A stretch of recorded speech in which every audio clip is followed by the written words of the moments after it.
Hi everyone, my name is Ashley. Today in this video, I'll be explaining how can we have an effective communication in the clinical setting. It is very important to have good communication when we are caring for our patients. Poor communication or bad communication can lead to patient's condition to be deteriorated. In order to avoid that, we need to have proper communication. How can we have that proper communication? So, for the proper communication, we need to have a framework. If we have a framework, we won't miss any of the things regarding our patient's condition. Most of the time, what happens in the clinical setting, if the patient's condition is deteriorating, the nurse calls the doctor and explains the patient condition is deteriorating. Most of the time, doctors may not be knowing what the patient came with what condition the patient came with. So, in order to avoid all those things, we need to have proper communication tool.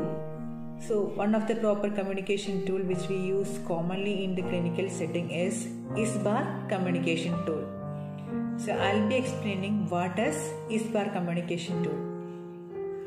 So, in the ISBAR communication tool, I stands for identify, S stands for situation, B stands for background, A stands for assessment, and R stands for recommendation. So in the I, as I told, I is for identify. Whom we need to identify? We need to identify ourselves. We need to identify whom we are talking, that is, which doctor we are talking, and regarding whom we are talking about, that is, our patient's name. For example, I can say if the patient is coming with, if a child is coming with gastroenteritis and dehydration, we can say, "Hi, my name is Ashley. Am I talking to Dr. Murphy?" So the doctor may say yes. So we need to say that I am talking about baby Rebecca who came with acute gastroenteritis and dehydration. So that is all about my identification. Then second step is situation. We need to explain what the current situation of the child is. So in the situation, we need to explain what are her PUS score or the new score. If it is an adult patient, we can explain the new score, early warning score, or in the case of pediatric children, we have to say PUS score. So PUS stands for pediatric early warning score. We need to explain what is the score, total score, and we need to say, suppose if the score is 6, what we are getting in 6, whether the heart rate is high, whether the respiratory rate is high, or the child is using any extra accessory muscles for taking the respiration. We need to explain those all things. So here again I can say the example about this Rebecca. So in the situation, I can say that Rebecca is scoring PUS 6. Her heart rate is 175. Her respiratory rate is 40. And her capillary refill time is more than 3 seconds, which gives a score 6.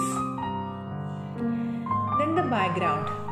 So in the background, we need to explain how the child is, how the child was in the previous situation, whether the child was normal, whether the child was having any kind of problems, that we need to explain in the background. So here I can say Rebecca, she came in with acute gastroenteritis and dehydration.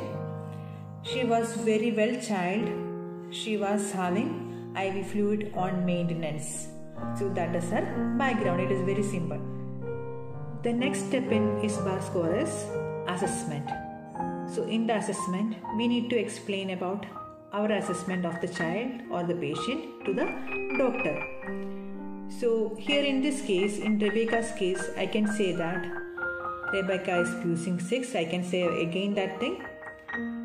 How she got that PUS 6? That is, heart rate is 175, her respiratory rate is 40, her capillary refill time is more than 3 seconds, and her BP, what is her BP that I need to say?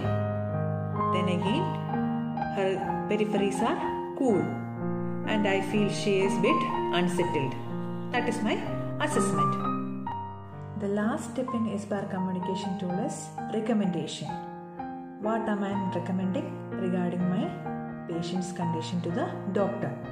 So here in this Rebecca's condition, I can say that, doctor, I recommend that you need to come and review Rebecca within 15 minutes.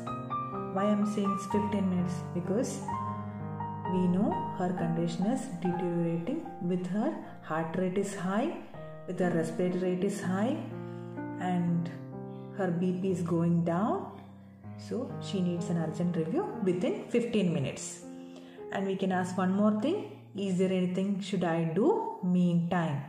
For example, like need to do the observations again till the doctor comes in, or I need to start anything, that we can ask to the doctor. So here the communication becomes simple and we are giving proper data. All the data we are informing to the doctor.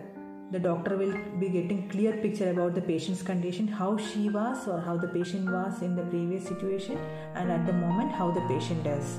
So the treatment won't be delayed. When we are saying you need to come within 15 minutes, the doctor also will think what is the patient's condition, and the doctor also can say I can come within 15 minutes or I can come within half an hour based on the patient's condition. So it is our responsibility to find within how many hours the patient needs treatment, or within how many minutes if the patient needs treatment. It is our clinical judgment. The nurses should be able to do that. However, this ISBAR communication tool is very simple.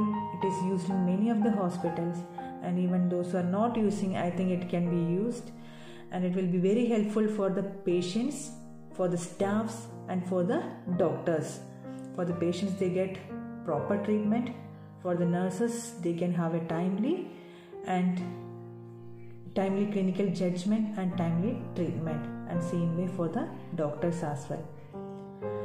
Thank you. Hope you all understood this.